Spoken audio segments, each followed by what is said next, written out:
우리 함께 인사 나누겠습니다. 샬롬. 예, 반갑습니다. 반갑습니다. 예, 또 오랜만에 또 우리 뵙는 분도 있고 또 온라인으로 예배드리는 우리 성도님들 또 함께 하시는 분들, 주님의 은혜와 사랑이 여러분의 가정과 또한 자녀들과 하시는 모든 일 위에 함께 하시기를 주님의 이름으로 축원합니다. 지난주에 우리 했던 감사의 인사 한번 해보도록 하겠습니다. 우리 가슴에 손을 얹고 우리 하나님께 먼저 감사의 인사하겠습니다. 이렇게 인사하죠. 하나님, 지금까지 살게 하시니 감사드립니다. 우리 한번 3번 해보겠습니다. 하나님, 지금까지 살게 하시니 감사드립니다. 하나님, 지금까지 살게 하시니 감사드립니다. 하나님, 지금까지 살게 하시니 감사드립니다. 이번에 우리 자신에게 한번 지금까지 살아온 우리 자신에게 이렇게 말해보겠습니다. 그동안 잘 살아와서 감사합니다. 시작. 그동안 잘 살아와서 감사합니다. 그동안 잘 살아와서 감사합니다. 그동안 잘 살아와서 감사합니다. 자, 이번에는 옆에 계신 분, 우리 얼굴을 보면서 우리 앞뒤 좌우로 우리 세 사람에게 예, 어떻게 해야 되나?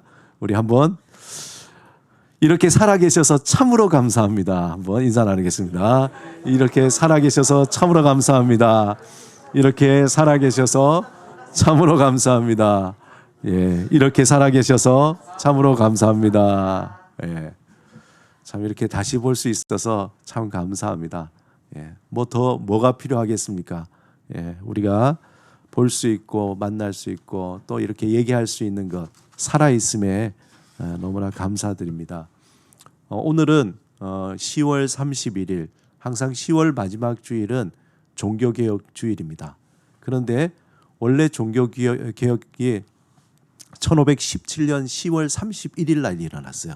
그러니까 오늘 바로 딱 10월 30일 날 마틴 루터가 종교개혁을 일으킨 바로 그날입니다. 마틴 루터가 비텐베르크 성내에 있는 교회 정문에다가 가톨릭 교회가 행한 면죄부에 대해서 95개에 대한 조항의 반박문을 붙이게 되면서 종교개혁이 시작이 되었죠. 물론 본격적인 종교개혁은 루터를 통해서 시작됐지만 사실상 그 이전부터 여러 가지 진동이 있었습니다. 그래서 종교개혁에 대한 작은 움직임들이 있었는데 루터에 와서 이제 본격적으로 종교개혁이 시작이 됐습니다. 우리가 함께 읽은 이 본문 로마서 1장 16절, 17절, 특별히 17절은 마틴 루터가 그가 말씀을 묵상하는 가운데에 아주 깊은 통찰을 얻고 거기에서 종교개혁의 큰 불씨가 시작됐다고 말할 수 있습니다. 그는 복음에 대해서 복음이 정말 이런 건데 우리가 잘못 알았구나.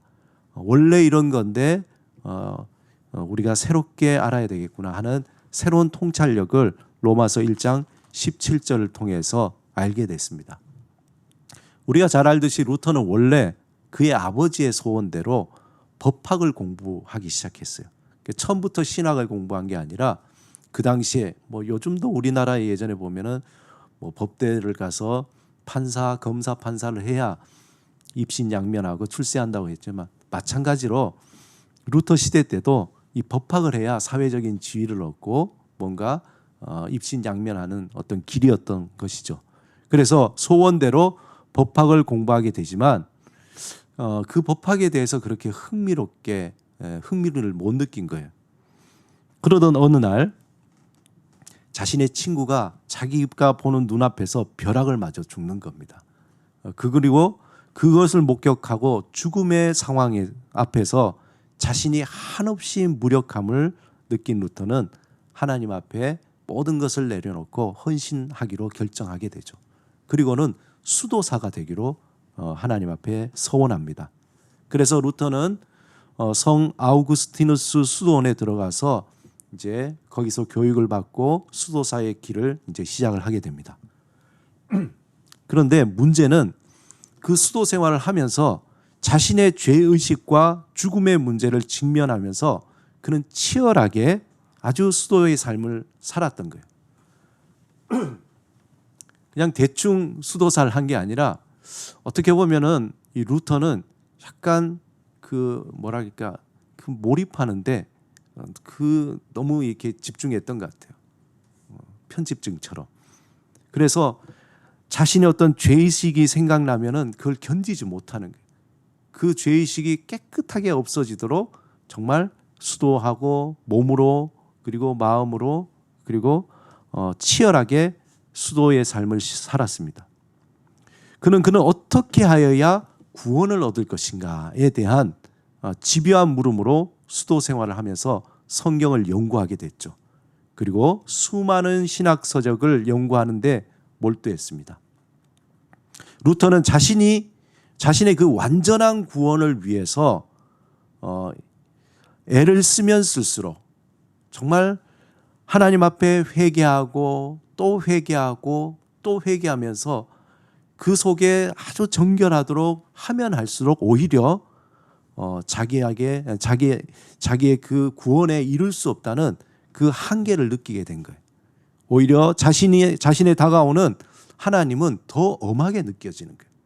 그냥 좀 깨끗해지면 하나님이 참 너가 깨끗해졌구나 이러면 좋겠는데 그렇게 하면 할수록 오히려 더 엄하게 다가오는 하나님. 날카로운 눈빛으로 자신의 죄를 지적하는 두려운 존재로 다가왔던 겁니다.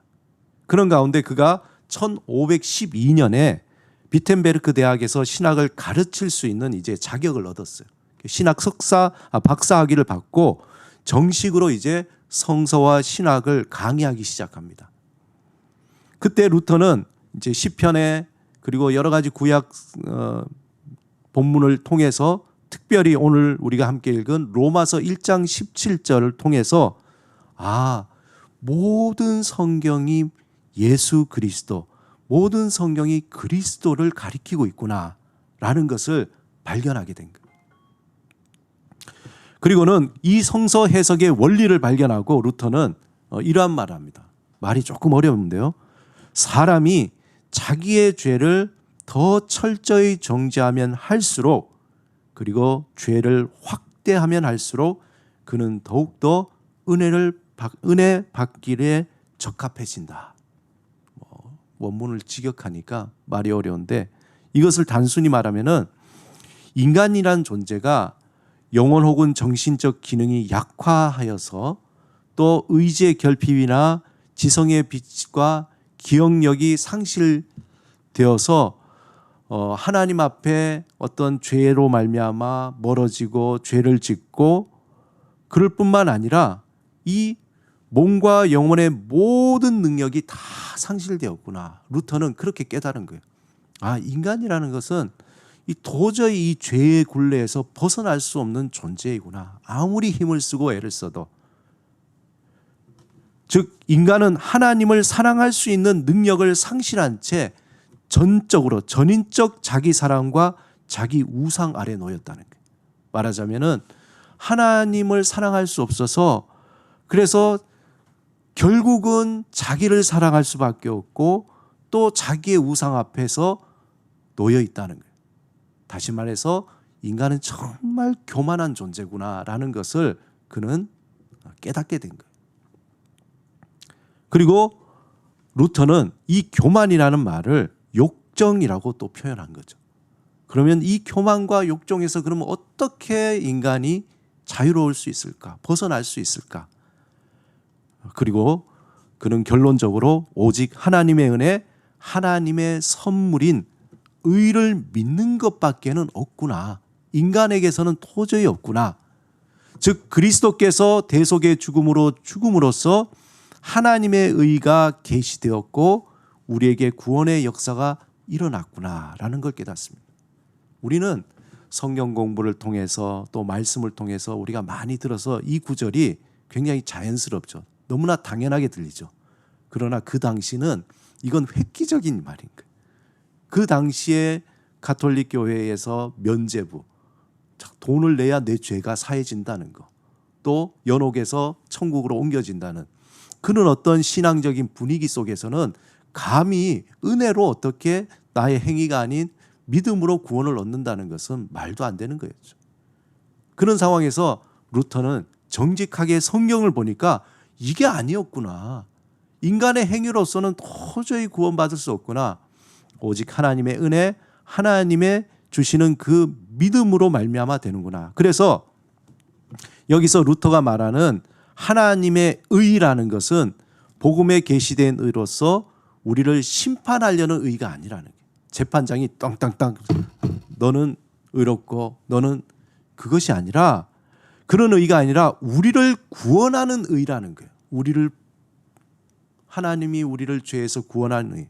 이 의는 은혜라고 하죠. 또는 자비라고 하고, 그래서 한마디로 말하면은 이 의라는 것은 내가 어떻게 뭔가 잘하고 내가 올바로 생활하고 내가 거룩하게 생활한다 해서 얻어지는 게 아니라 하나님으로부터 외부로부터 들어오는 하나님의 선물이라는 것을 루터는 깨닫게 된 거예요. 그것을 알게 된 거죠. 그래서 이 하나님의 의는 어느 날 갑자기 우리에게 하나님이 다가오셔서 구원이라는 선물을 주신 거라는 거예요. 나의 의지나 나의 노력에 상관없이 내가 조금 배워서 내가 조금 그래도 뭐 열심히 살아서 이게 아니라 전혀 나에게는 그런 것을 받을 자격이 없는데 어느 날 갑자기 하나님이 나에게 오셔서 우리를 구원해 주신 거예요. 선물로 주신 거예요. 나의 노력에 상관없이 어떠한 조건이 필요 없이 우리에게 주신 것이라는 것을 그는 하나님으로부터 알게 됐습니다. 이것이 우리가 받은 구원이라는 거예요. 로마서 1장 17절을 공동 번역으로 다르게 읽으면 이렇습니다. 복음은 하나님께서 인간을 당신과 올바른 관계에 놓아주시는 길을 보여주십니다. 인간은 오직 믿음을 통해서 하나님과 올바른 관계를 가지게 됩니다. 성경에도 믿음을 통해서 하나님과 올바른 관계를 가지게 된 사람은 살 것이다 라고 하지 않았습니까? 우리가 의라고 할 때 자꾸 도덕적인 생각이 드는데 이 공동 번역에서 이 의, 헬라어는 디카이오시네라는데 이것을 올바른 관계라고 해요. 제가 자주 반복적으로 말씀드리지만 하나님과 이전에 죄로 말미암아서 떨어졌던 끊어졌던 우리의 관계가 하나님께서 어느 날 우리에게 찾아오셔서 우리의 손을 잡아주신 거예요.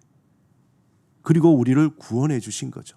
그리고 하나님과 우리를 올바른 관계, 죄의 관계가 아닌 하나님의 자녀의 관계로 우리를 올바른 관계로 바꿔주신 거예요. 믿음에 대해서 생각할 때 염두해야 될 것이 바로 이 믿음의 관계라는 거예요. 믿음은 관계라는 거예요. 관계. 로마서 1장 17절에 나타난 하나님의 의는 하나님이 주시는 선물로 우리가 믿음으로 받아들일 때 그리스도와 영적인 연합이 이루어지고 하나님과 새로운 관계를 맺게 된 것입니다. 이전에는 어떤 관계였습니까? 우리가 하나님과 원수의 관계죠. 원수라니까요. 철저한 원수. 여러분 혹시 원수된 관계 있었습니까? 아니 꼴보기도 싫은. 그러면 누가 그러죠? 아, 목사님은 있었나 보다. 뭐 꼴보기도 싫은 그런 관계. 그런 관계였다니까요. 그 다음에 진노의 자녀예요. 여러분 진노의 자녀의 표현은 뭐냐면은 이 도끼가 머리 위에 딱 대기하고 있는 상태예요. 그냥 힘만 빼면 툭 떨어져서 그런 목이 잘리는 것처럼 하나님의 진노가 항상 우리에게 준비되어 있는 진노의 자녀. 그 다음 심판과 저주 아래 놓여 있는 거예요. 심판과 저주. 그냥 내가 뭘 하든지 간에 하나님의 저주 속에 있어요. 내가 아무리 열심히 살고 아무리 애를 쓰려고 해도 하나님의 저주 아래에 있는 거예요. 이게 얼마나 불행한 삶입니까? 또 사망에 놓인 그러한 관계였죠. 그냥 모든 끝이 사망이야. 그럼 뭘 할 필요가 없잖아요. 뭘 해도 마지막은 사망. 뭘 해도 마지막은 사망. 그러나 예수 그리스도 안에서 이제 하나님과 어떻게 화평의 관계가 돼요. 원수가 아니에요.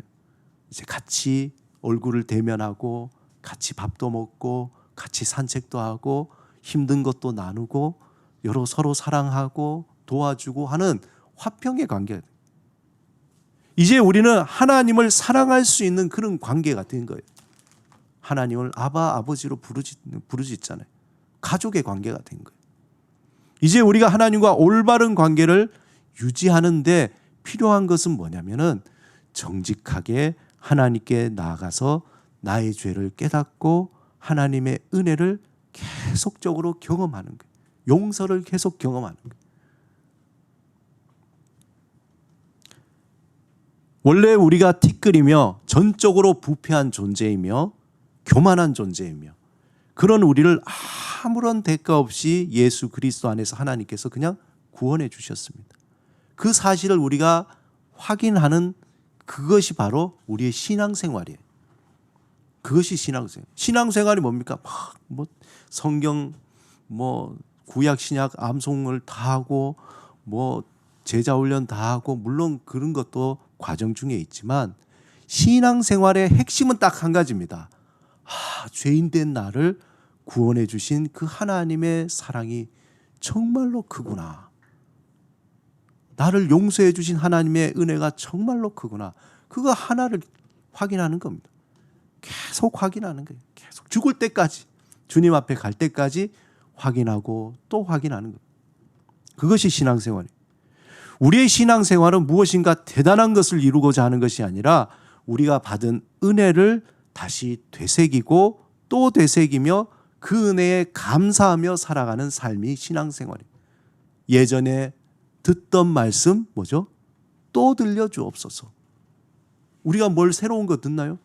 주님께서 죄인된 우리를 구원해 주셨다는 그 은혜, 우리가 그 첫사랑 너무 감사하고 너무 하나님께 그 은혜가 큰 그 소리를 또 들려주시옵소서. 나에게 또 들려주시옵소서.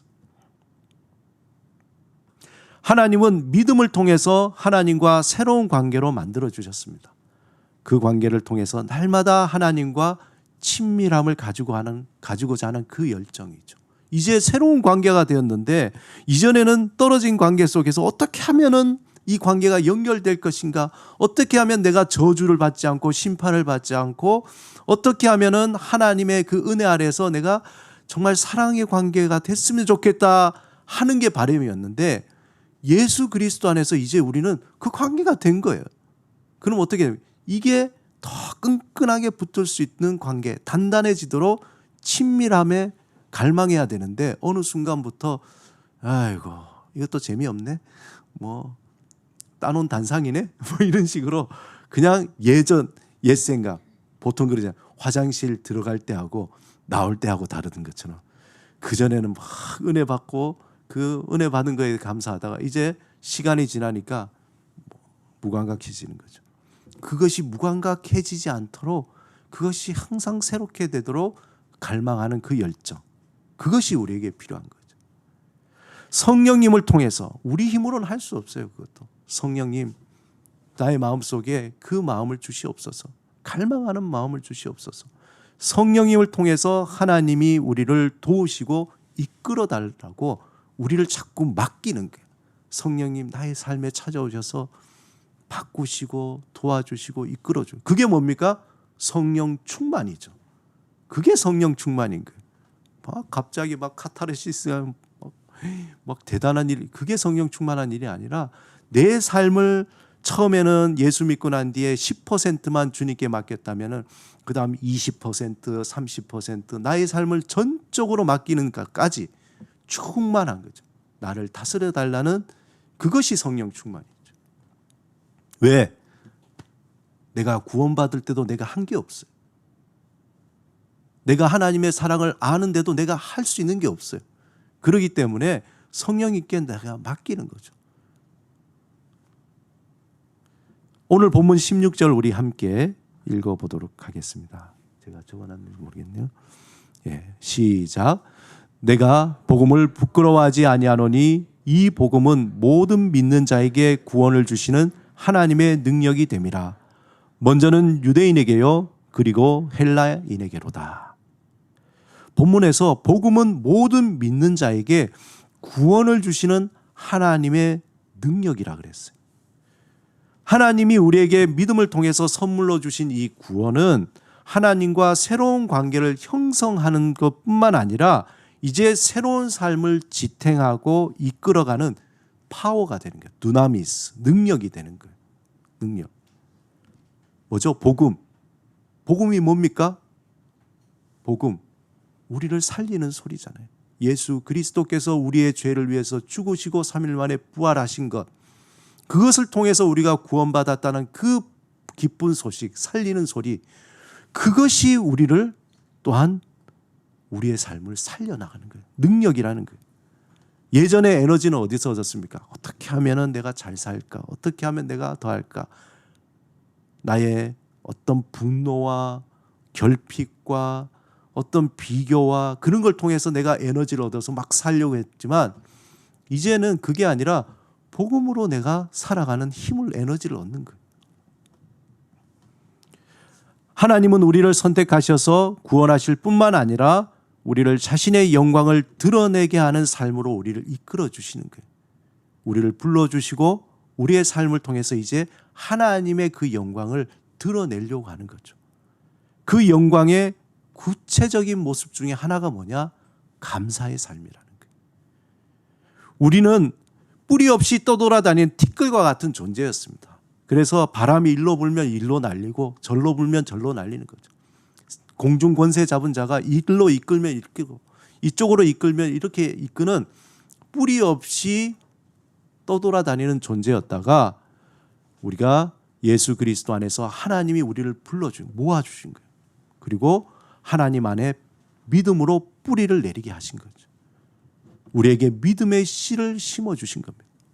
이제 우리는 날마다 하나님이 내려주시는 은혜의 단비를 맞으면서 그 믿음의 뿌리를 내리고 조금씩 우리가 누구이며 어떻게 구원을 받았으며 하나님이 주신 은혜가 얼마나 감사한지 알아가는 거예요.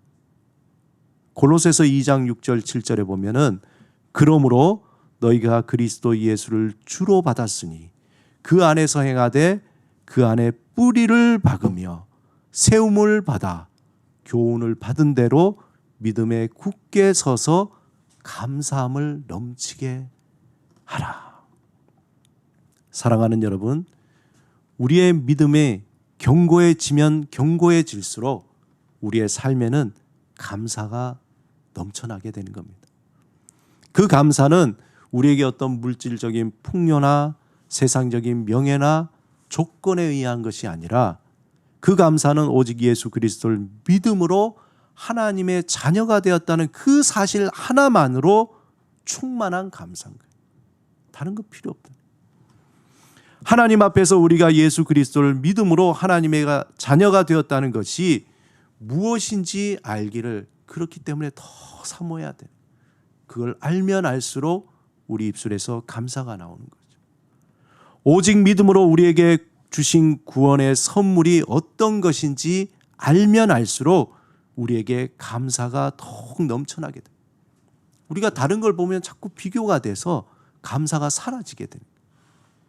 하나님을 온전히 의지하는 믿음 가운데에 하나님이 우리에게 주신 일상의 작은 것에 하나님의 신비와 능력을 경험하게 될 때에 우리의 입술에서 자연스럽게 감사의 고백이 흘러나오게 됩니다. 사랑하는 여러분, 날마다 감사의 밥을 먹으며 오직 믿음의 삶으로 예수 그리스도 안에서 굳게 뿌리를 내리며 감사가 넘쳐나는 그러한 삶이 되시기를 주님의 이름으로 축원합니다. 함께 기도드리겠습니다. 우리에게 주신 하나님의 그 은혜에 우리가 다시 한번 감사하며, 하나님, 우리를 구원하신, 죄인된 우리를 구원하신, 값없이 주신 그 선물을 기억하고 감사하게 하옵소서. 이 시간 주님 앞에 침묵으로 기도드리겠습니다.